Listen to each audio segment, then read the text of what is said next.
COVID-19, the George Floyd, is it rappers' responsibilities to speak against social injustice?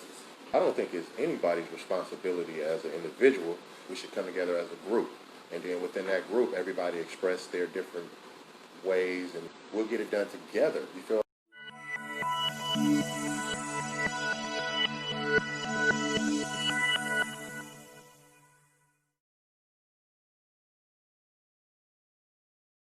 We good.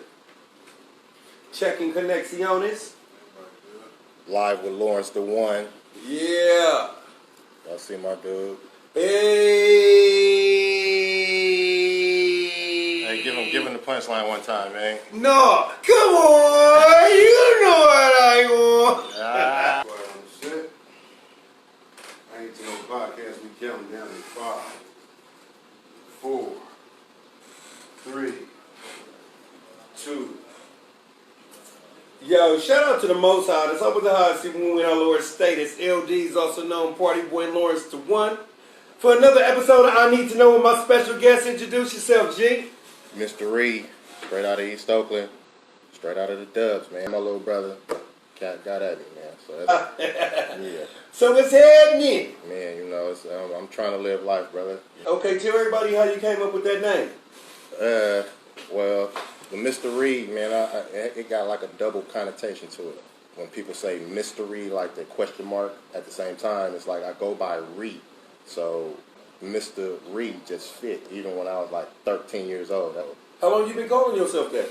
Going by Ree for a minute. So yeah. The Mr. already commanded respect on that part. Yeah. So that's why I like that. So I just kept rocking with it, and my lyrics that's been building on it for years is giving it a stable ground to stand on. You know, I came up with it, and I just started rocking with it, and friends and brothers and all of that stuff, they started calling me Mister. It just stuck. You know what I mean? So, and then people like to say the Mister part. You know what I mean? And again, that comes with a form of respect. So how long you been doing this rap hip hop shit? Excuse me. I've been rocking for a long time, as far as like having to do my thing. How I started was the late '80s, '90s, and all of that stuff. You was rapping in the late '80s? Yeah, man. I was getting it down, but all it was me just sitting out there freestyling with the family. Yeah. You feel what I'm saying? So it wasn't like I wanted to do anything right then and there. So it was just like you was getting ready. I mean, in retrospect, yeah, I guess I was getting ready. But who were some of your biggest influences in this shit? Back in '92, '93, I was listening to EPMD, Parrish. Yeah. I was listening to Redman. Yeah, Redman? Yeah, Redman. All Red with the album. Man, that shit. That clapped so hard. Then you started listening to the Wu-Tang. Then I went and got, me and my partners, we went to a concert with, man, people still don't believe me to this day.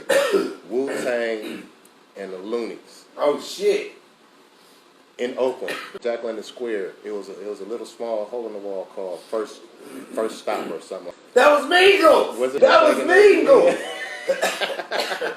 This shit cracked, man, and these fools came in there and ripped it.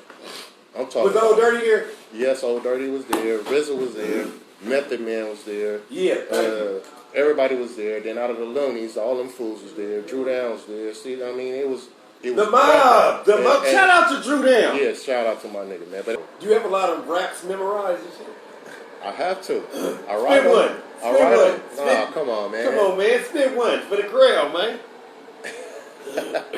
All right, let me see, this one called Town Shit. From East Oakland, nigga, for what it's worth. I put in my fucking time grinding hard on the turf. I done paid them dues, laced them shoes. And when niggas ride up, I still blaze them fools. I like fucking with niggas that be hogging the twerk. Show his goings off while he banging his turf. Hottest fucking bundle on the side of the church. And if you cross that boy, it's a world of hurt. I used to wonder why I packed that thunder, but when I look back, I see a lot of niggas under that I used to fuck with. Man, it's a cold game, even with a cold name, you can catch eternal slumber. I move around like the son of a gunner, hungry than a motherfucker, eyes on a stunner. I like shit with B&M shift kick. Running trains on a bitch, rocking up to a brick. He bought that chain from a knock, but he swear that he rich. Out here flossing for the bitch, now he showed on the flip.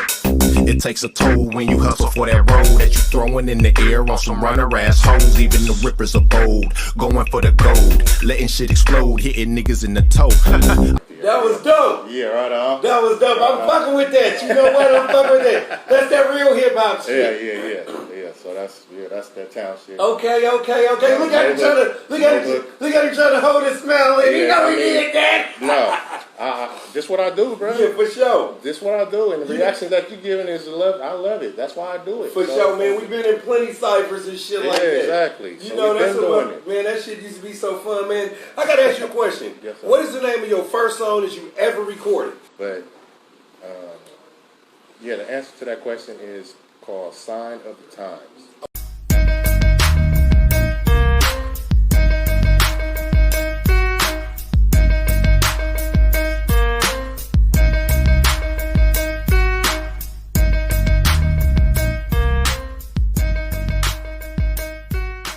Okay.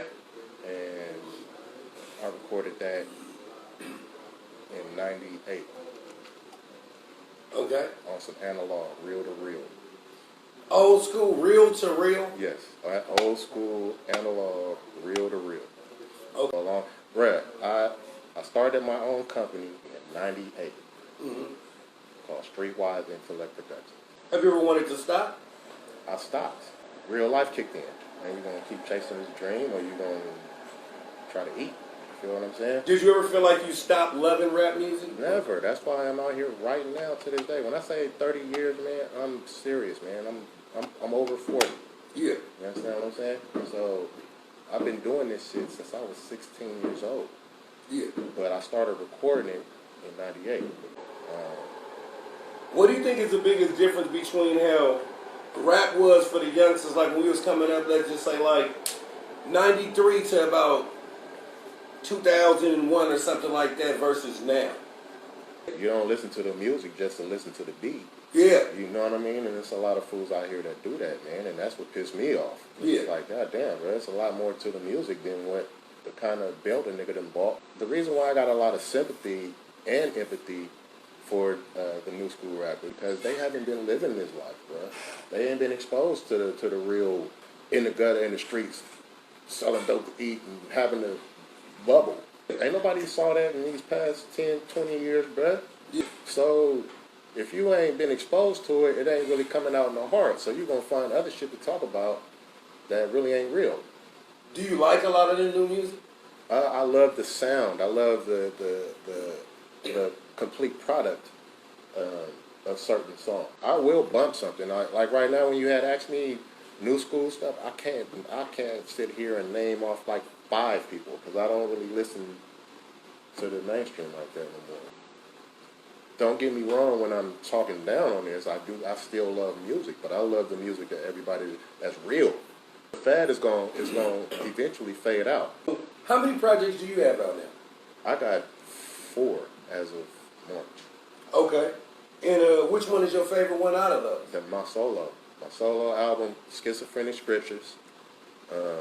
Got 18 tracks on that bitch. I produced all the beats. I wrote all the raps. And every time you hear me, that's really me. It ain't no mixed magic going on and then post-production. That's really me, and you really feel it. Hell yeah, that's the favorite one, man. Because I mean, and I made that one. I had already, you know how it is when you're an artist. You got already some raps pieced up. You got this verse over here. You got this verse over here. You got this notebook over here. You got this concept over here.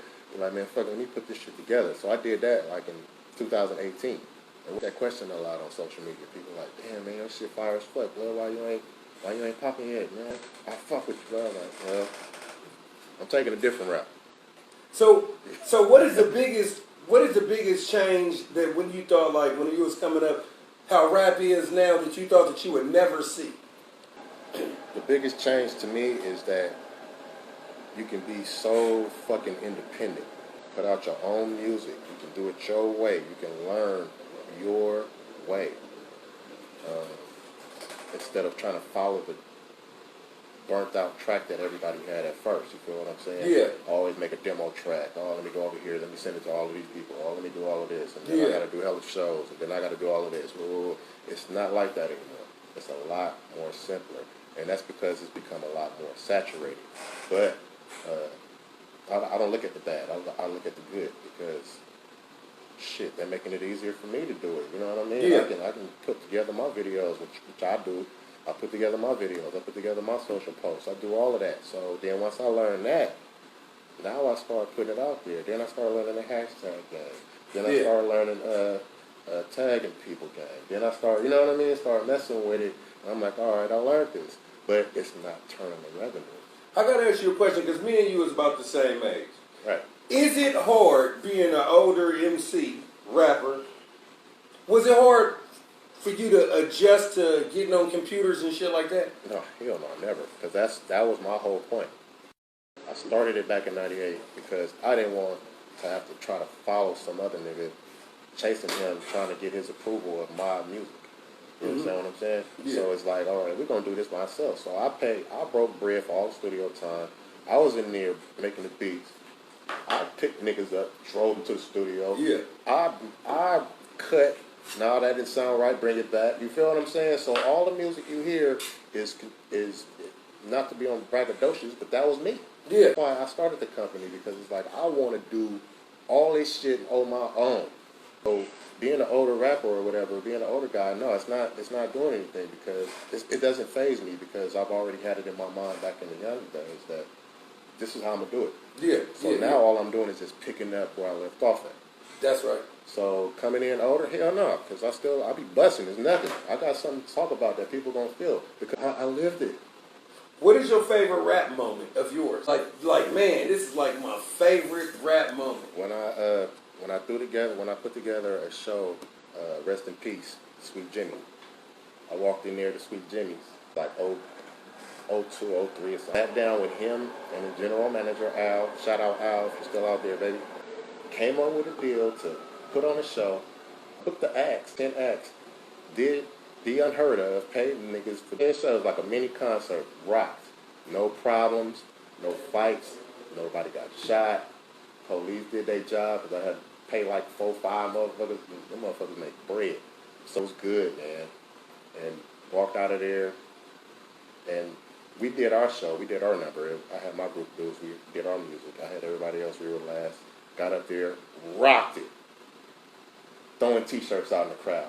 Throwing our CDs and shit out in the crowd. Everybody was like, this way back in 02, 03, I'm trying to do it. Puff Daddy, you feel what I'm saying? Yeah. So I'm throwing shit out in the crowd, motherfuckers. The waitresses got our shirts on. That was a good moment for me because I put it all together from scratch.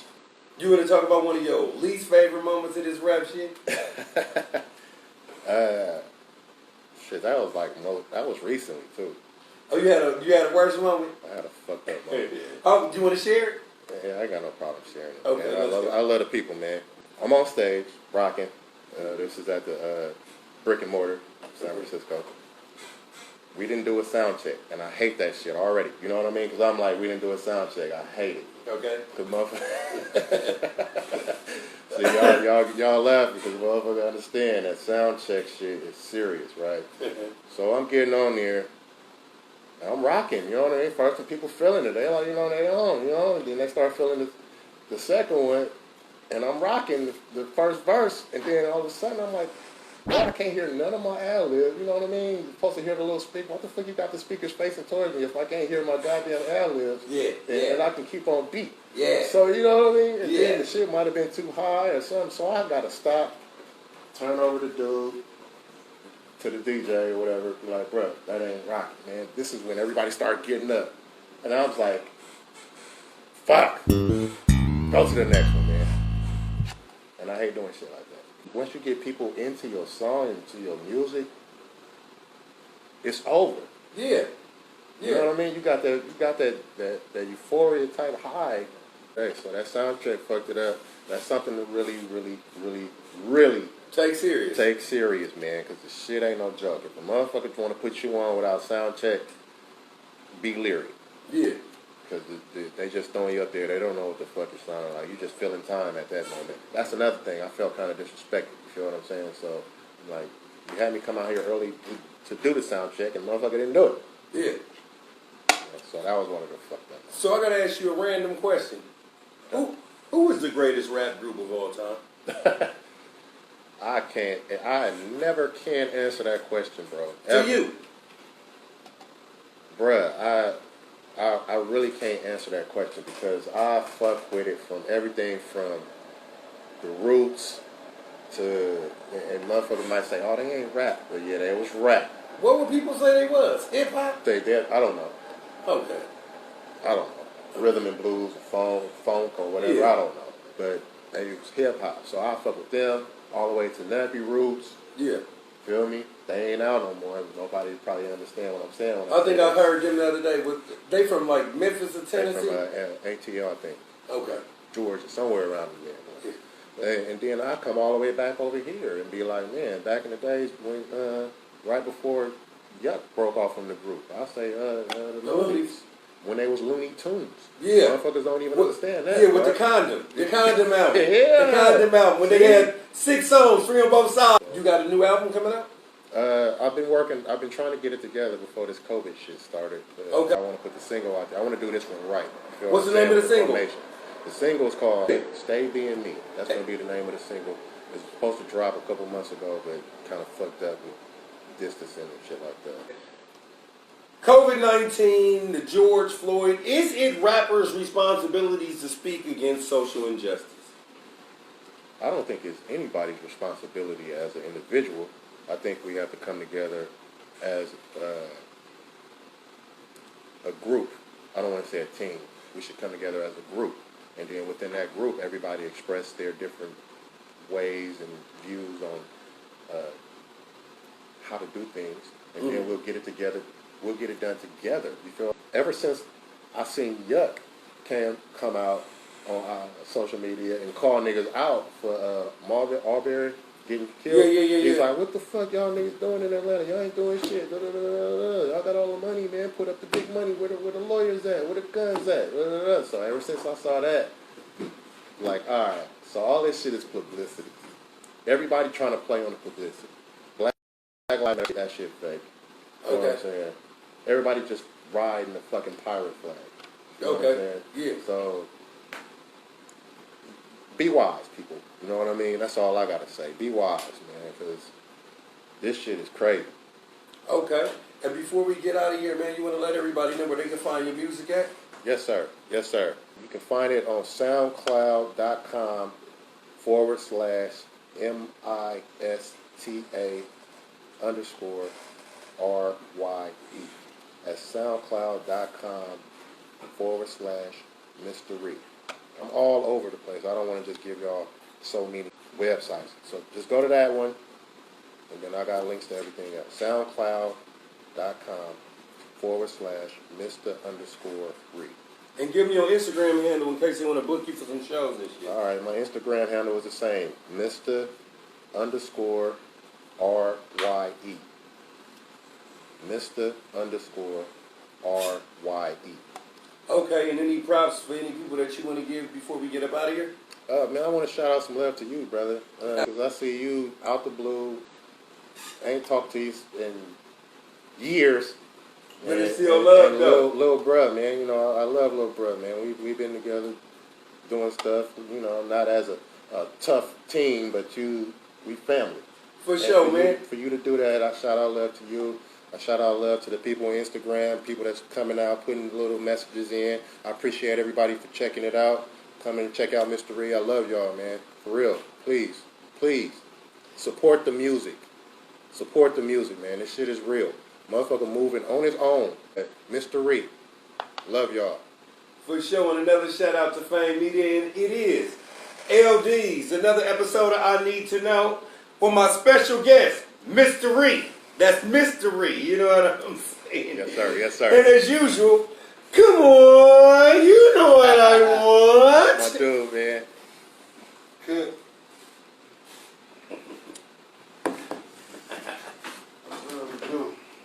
Yeah, that felt good. How y'all doing, man?